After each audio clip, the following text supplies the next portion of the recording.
So the beeps you're hearing are real-time signals from the Neuralink in Gertrude's head. So this Neuralink connects to neurons that are in her snout. So whenever she snuffles around and touches something with her snout, that sends out neural spikes, which are detected here.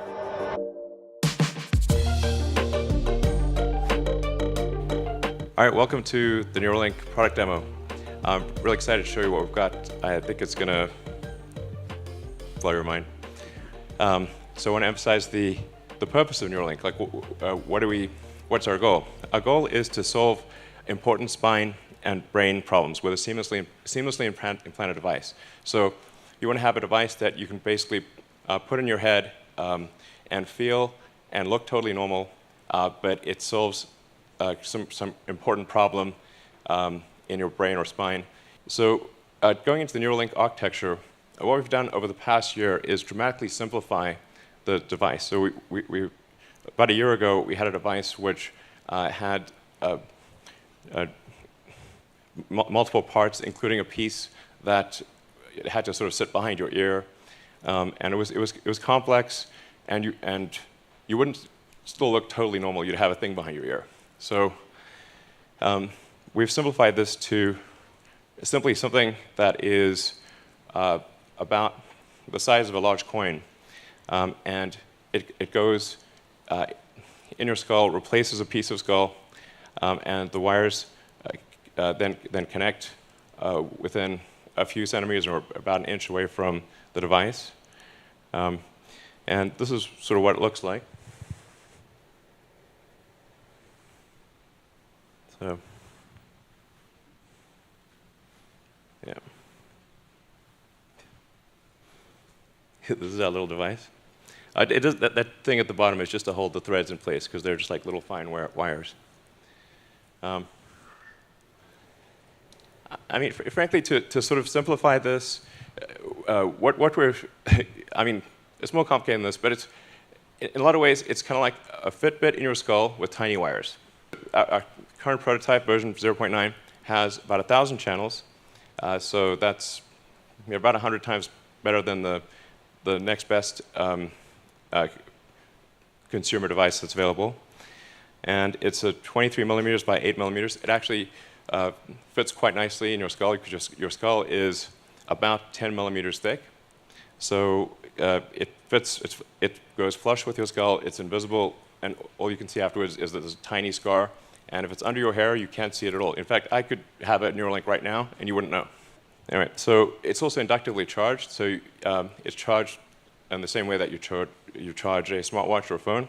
And so you can use it all day, charge it at night, and have full functionality. So you would really, it would be completely seamless, and yeah, no wires. In terms of getting a link, so that, you need to have the device, a great device, and you also need to have a great robot that puts in the electrodes and does the surgery. So you want the surgery to be as automated and as possible, and the only way you can achieve the level of precision that's needed is with an advanced robot. The link procedure, the installation of a link, done in under an hour. So you can basically go in the morning and leave the hospital in the afternoon.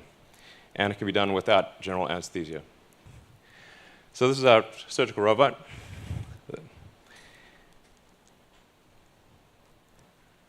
And we actually ultimately want this robot to do essentially the entire surgery. So in everything from incision, removing the skull, inserting the electrodes, placing the device, and then closing things up and having you ready to leave. So we want to have a fully automated system. So this shows you at sort of close-up view, which I think is actually not too gruesome, of the electrodes being inserted in the brain. And if you look closely, you'll see that it's a little counterintuitive that if the electrodes are inserted very carefully, that there's no bleeding. And so if you have very tiny electrodes, and if they're inserted very carefully, so that the robot actually images the brain and makes sure to avoid any veins or arteries, so that the electrodes can be inserted with no noticeable damage. So you will have no noticeable neural damage in inserting the link. So does it actually work? And what I'm excited to show you, I call it like the Three Little Pigs demo. And if our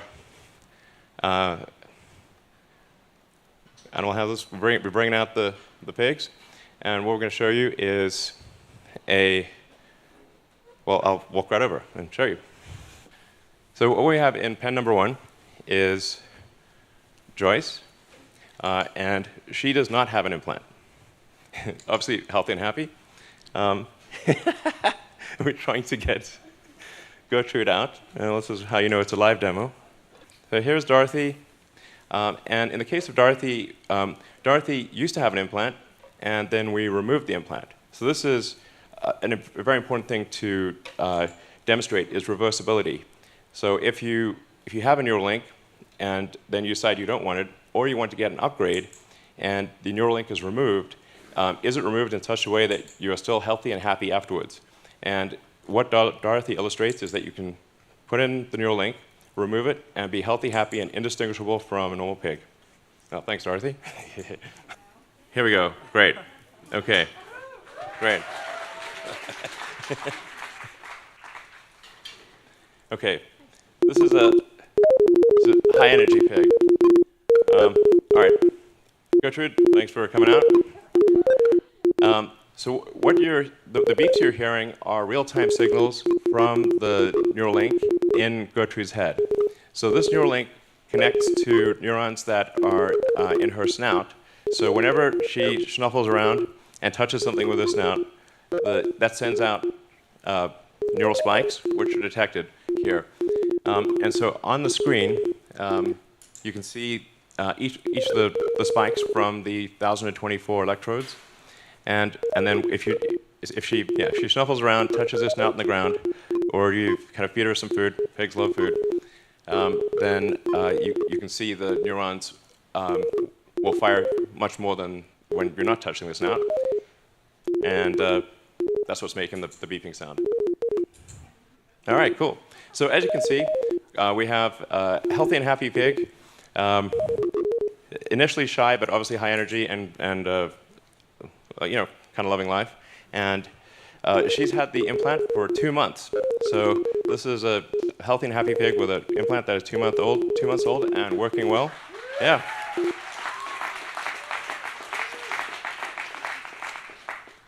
All right, cool. And then we actually have, I hope this works, so we said, well, what if we do 2 Neuralink implants?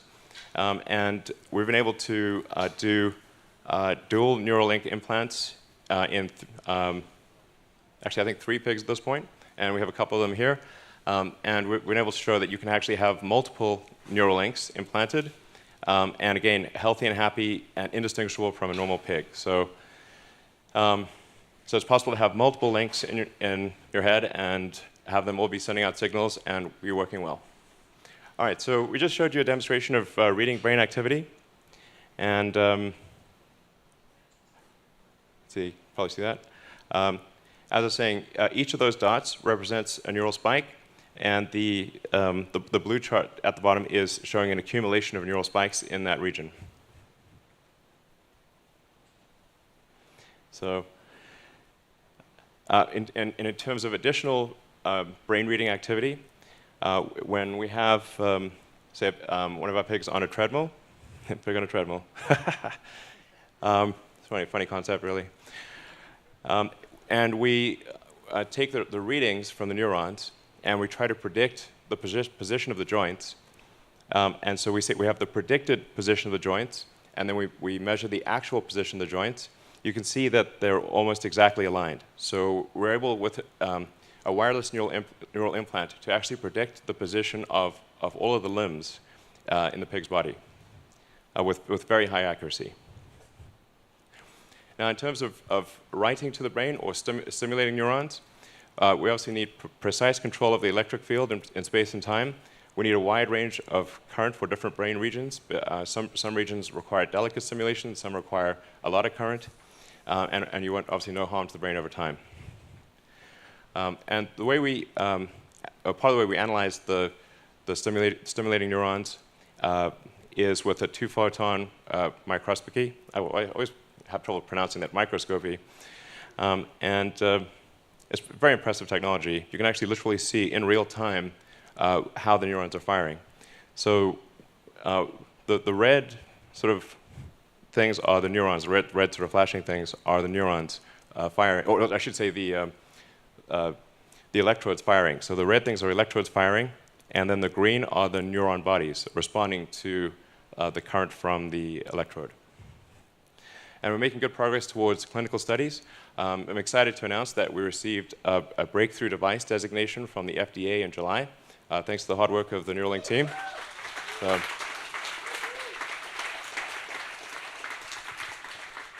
So I want to be clear, we're working closely with the FDA, and we'll be extremely rigorous. In fact, we will significantly exceed the minimum FDA guidelines for safety. We will make this as safe as possible. But what are some likely first applications? So our first clinical trial is aimed at people with paraplegia or tetraplegia, so cervical spinal cord injury. We're going to enroll, we plan to enroll a small number of patients to make sure the device is safe and that it works in that case. Yeah, so actually just to elaborate on that, if somebody is like a severe spinal cord injury, to the degree that they have very limited control even over their facial muscles.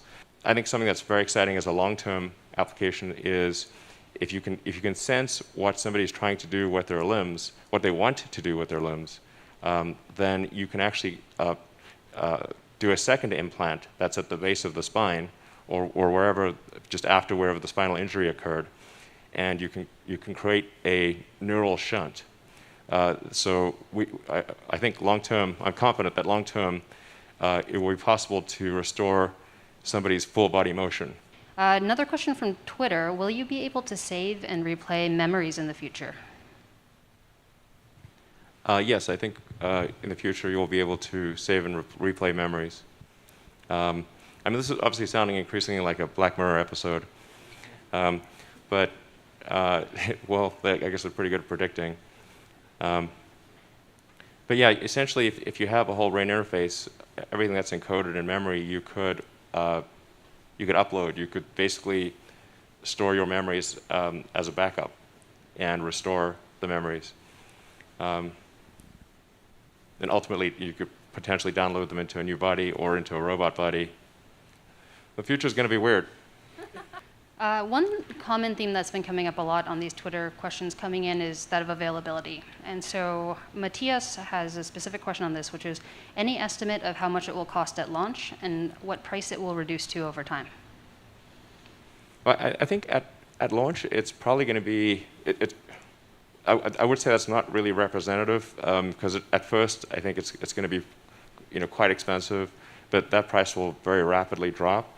And I think over time, we want to get the cost obviously down as low as possible. But I think inclusive of the automated surgery, I think we want to get the price down to a few $1,000s, something like that. And I think that's possible. I think it should be possible to get it similar to LASIK, and then the device electronics itself, I think will not be very expensive. Because it actually does use a lot of the parts that are made in extremely high volume in tens of millions of units for smartphones and smartwatches and wearables in general.